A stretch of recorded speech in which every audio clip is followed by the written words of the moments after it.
wararkii ugu dambeeyay naga soo gaaraya gobolka waqooyi bari ee dalka Kenya ayaa ku soo waramaya in halkaas dagaal caqarar ku dhaxmaray ciidamada ka tirsan ciidanka dalka Kenya oo ku sugan jiidaha hore ee dagaalka waxaana la sheegayaa in ayagu al-shabaab halkaas dagaal xoogan ku dhaxmaray isla markaana xasuuq baan loo geystay ciidamada ka tirsan kooxda argagixisada al-shabaab oo halkaas ku dhumaalaysanayay gobolka waqooyi bari ee dalka Kenya waxa ku sugan ciidamo fara badan oo ka tirsan ciidanka dalka Kenya waxaana jirta in dagaalkaasi maanta ka dhacay gobolka waqooyi bari ee dalka Kenya oo khasaare kala duwan labada dhinac ay soo gaareen ciidamada dalka Kenya ku sugan gobolka waqooyi bari ee dalka Kenya ayaa si rasmi ah u sheegaya inay saraakiil fara badan ka tirsan al-shabaab halkaas ay ku laayeen walba ay baraha bulshada inta badan lagu arkay al-shabaab oo sheeganaysa in halkaas ay ku laayeen saraakiil ka tirsan ciidamada dalka Kenya gaar ahaan ku sugan gobolka waqooyi bari ee dalka Kenya wararka rasmiga ah oo naga soo gaaray gobolka waqooyi bari ee dalka Kenya ayaa si rasmi ah u sheegaya in dagaalka qaraar ka socday dalkaasi Kenya qayb ka mid ah gaar ahaan gobolka waqooyi bari ee dalkaasi Kenya oo xilligan yahay mid jawi degan qayb ka mid ah ay galeen goobaha ku dagaalameen ciidanka ka tirsan ciidanka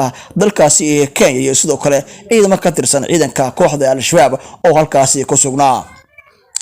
ciidamada Kenya ayaa saraakiil ka tirsan oo warbaahinta la hadlay madaxa banaan ayaa waxa ay sheegeen in ay ciidamada al-shabaab ku soo duuleen deegaanka ka tirsan gobolka waqooyi bari ee dalka Kenya isla markaana halkaas ay ka saareen iyagoo dagaal xoogan oo qaraar halkaas ku dhaxmaray labada dhinac walow aan si rasmi ah loo shaacin karin qasaaraha rasmi ah ka dhashay dagaalka ka dhacay gobolka waqooyi bari ee dalka Kenya isla markaana ku dhaxmaray ciidamada Kenya iyo sidoo kale al-shabaab waxa si rasmi ah wararku intaas ku darayaan isla markaana ay ku tabaxayaan inay jiraan xoog rasmi ah oo aan hadda laga sheegi karin dagaalka muddooyinka dambe ka socday gobolka waqooyi bari ee dalka Kenya isla markaana u dhaxeeyay al-shabaab iyo sidoo kale ciidamada tabacsan ciidanka dalka Kenya ciidamada saraakiisha Kenya oo warbaahinta la hadlay sidoo kale afku waxay ku dhufteen inay jiraan fariismo weyn ay al-shabaab ku lahaayeen deegaanka ka tirsan gobolka waqooyi bari ee dalka Kenya inay gacanta uga dhigaan ciidamada dalka Kenya waxaana jirta in al-shabaab deegaano badan oo ka tirsan Kenya muddooyinkii dambe ay rabtay inay qabsato isla markaana suurtagal u noqon weyday ayaguna heega buuxda la geliyay ciidamada jiidaha hore ee ku sugan dalkaasi Kenya gaar ahaan gobolka waqooyi bari ee Kenya waxaana jirta in al-shabaab xilligan damac xoogan uu ka galay Kenya si halkaasi ay xasuuq u geystaan shacabka kala duwan ee ku dhaqan gobolka waqooyi bari ee dalka Kenya ciidamada ayaa si rasmi ah xilligan heegan loo geliyay ee dalka Kenya idaasoo haatan hawlgalo waaweyn ka wada qayb ka mid ah Kenya gaar ahaan gobolka waqooyi bari ee dalkaasi Kenya al-shabaab ayaa ku dhumaalaysanayay muddooyinkii dambe qayb ka mid ah Kenya gaar ahaan gobolka waqooyi bari waxaana jirta in halkaasi ciidamada heeganka loo geliyay in halkaasi ay ka saaraan al-shabaab oo muddooyinkii dambe lagu sheegayay in halkaasi dhumaalaysi ka wadaan iyo sidoo kale in dadka deegaanka ku dhaqan ay dhibaato xoogan ay ku hayaan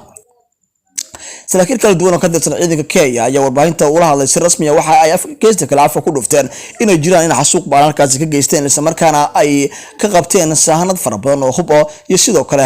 dad fara badan oo ka tirsan al-shabaab oo dadka deegaanka qaarkood oo garab siinaya al-shabaab in deegaanada soo galaan gobolka waqooyi bari ee dalka Kenya ciidamada Kenya ayaa muddooyinkii dambe dagaal xoogan ku dhaxmarayay gobolka waqooyi bari Kenya iyo al-shabaab wararka hordhaca naga soo gaaray gobolka waqooyi bari ee dalka Kenya ayaa si rasmi ah u tibaaxaya inay haatan degan tahay jawiga goobaha dagaalka ku dhaxmaray al-shabaab iyo ciidanka dalkaasi Kenya insha Allah wararkeena dambe ayaa ku doonta wararka soo kordha wararka dagaalada ka socda gobolka waqooyi bari ee dalka Kenya u dhaxeeya al-shabaab